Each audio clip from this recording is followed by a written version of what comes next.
Mësuesi, unë them që ka nga njëherë mision më shumë se prindi. Do thush pse. Po ka dhe prind që nuk shkojnë deri në atë nivel formimi ose edukimi, pra jo të gjithë për mos sjell mirë me fëmijën. Dalte fjala jote, ndryshe sillet në shtëpi. Ka një logjik. Prindi është më autoritar.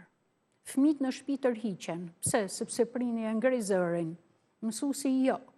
Dhe duke mos e ngri zërin, fëmijët kanë filluar me bë një dallim. Prindin e ka frikë në shtëpi dhe rrin me urdhë, në klasë ai hapet krejt, por i kalon edhe normat dhe harron se ku është kufiri i tij. Pra deri ku janë të drejtat e tij, por më vjen keq që fëmijët sot nuk kuptojnë se ka të drejta mësuesi.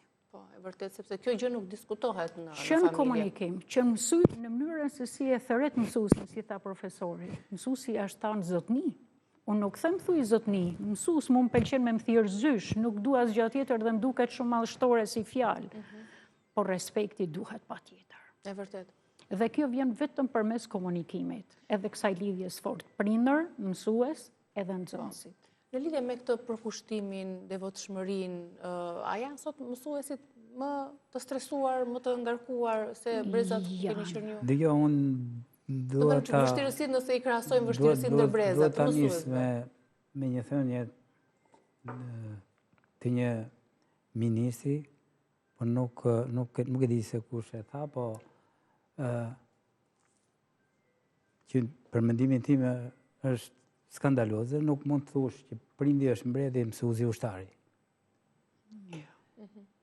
Që këtu duket që sa poshtë bie niveli i mësuesit ose figura e mësuesit përpara nxënësit. Siç tha edhe Zysha që nxënësi e ngre zërin, mësuesi i ul zërin. Po nuk shko kështu.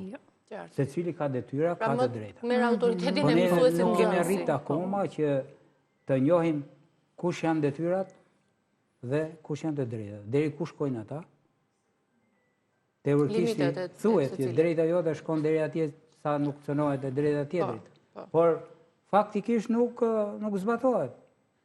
Thuhet në edukatën qytetare kjo, por nuk zbatohet. Keni patur në eksperiencën tuaj raste se keni kaluar breza të tërë dhe këtë brezin për cilin po flasim që nuk ka këtë respektin e dikushëm ndaj autoritetit të mësuesit. Si keni reaguar në situata të ndryshme? Keni patur element ose mësuesi është e vërtet që mban më shumë mend nxënësin më të mirë dhe nxënësin më të keq? Më të keq? Është shumë e vërtet. Sa të tillë keni në memorie? Të mirë dhe të keq. Në mësime po flasim, se shiko, ka plot raste të tilla, sidomos kohët e fundit ishin shtu tepër. Që ishte nga fundi dilte në fillim, i binte me çok kokë atij fillimit. Kishte plot raste, por unë nuk kam qenë asnjëherë për ta nxjerrë për jashtë, se ku ta çosh për jashtë, dil jashtë. Nuk kam qenë asnjëherë për këtë që nxirre jashtë, se ku pa e çon. Çfarë masash merrje kështu kur jo, masat të dënojë dikto se ti vije përpara disiplinës? Sa nganjëherë kështu bënim edhe humor për të shkarkuar çik emocionet e tjerëve, që këta ta dënojnë të hajë një biskot pa marrë frym. E ose kishte ca gjona kështu, domethënë, po janë situata çik të vështira.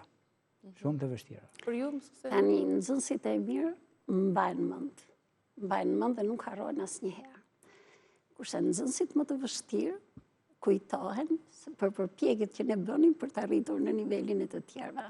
Unë për shembull kujtoj një nxënëse të klasës parë, në klasën e parë domethënë, një Nina Ametaj, se po përmend dhe emra, ajo sot është studente në Fakultetin e Mjekësisë dhe është absolute. Dhe ajo çdo ditë mësonim një shkronjë, të nesërmen sillte një poezi për mësuesen e gjëna. Edhe lexonte para gjithë shokëve. Dhe ndikonte aq shumë te fëmijët e tjerë dhe të gjithë po përpiqeshin të bënin virsha, të thonin fjalë të bukura, domethënë, dhe është e paharrueshme si fëmijë. Ashtu ka raste plot, po kjo më bënte përshtypje se sa ditë filloi shkolla në shtator dhe u mbyll në qershor, unë aq virsha kam nga ajo. Dhe unë mendoj që gjithë këto shkrimet të fëmijëve, ku këta shprehin dashurinë, mirënjohjen, Mendoj të ti mbledh dhe të bëj një votim me ta.